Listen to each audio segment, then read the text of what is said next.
আসসালামু আলাইকুম। আজকে আমরা ঝটপট কিভাবে চিকেন বিরিয়ানি করা হয় সেটি দেখব। অনেক সময় আমাদের চিকেন বিরিয়ানি খেতে ইচ্ছা করে।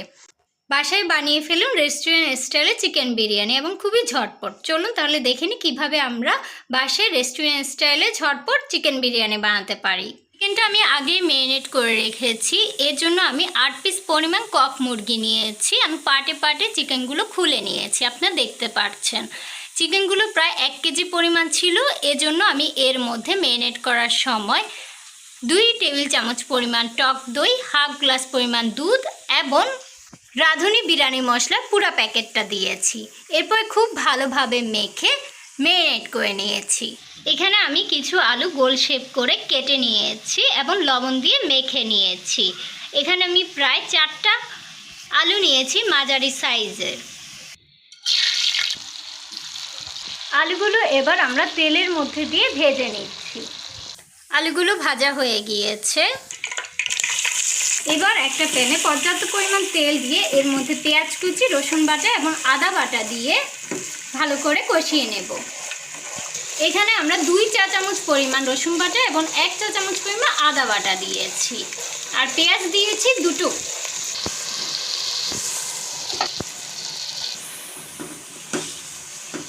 ভালোভাবে নেড়ে এর মধ্যে এবার আমরা 4-5টা কাঁচামরিচ ফালি যোগ করছি।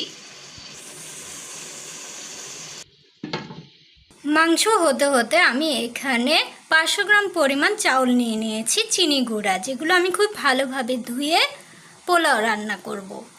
এবার একটা পাতিলে পর্যাপ্ত পরিমাণ পানি দিয়ে চামচ পরিমাণ রান্নার তেল দিয়ে দিব। পানিগুলো ফুটে আসলে এবার আমরা চাউলগুলো দিয়ে দিব। আমরা চাউলগুলো দিয়ে দিচ্ছি। পোলাওর চাউলগুলো হতে হতে আমরা একটু এর মধ্যে মাংসগুলো নেড়ে দেব।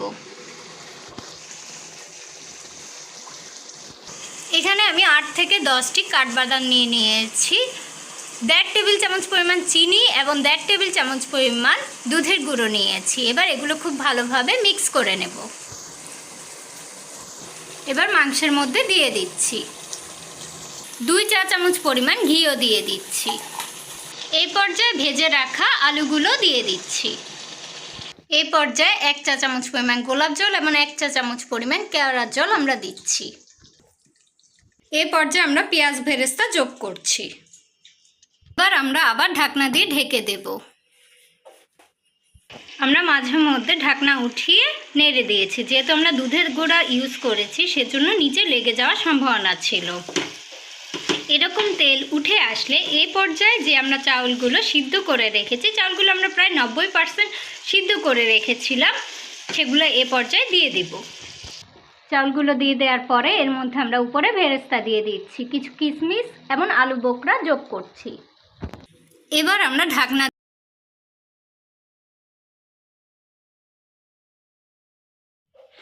তৈরি হয়ে গেল অসাধারণ স্বাদের চিকেন বিরিয়ানি। আজকের মতো এই পর্যন্ত। আল্লাহ হাফেজ।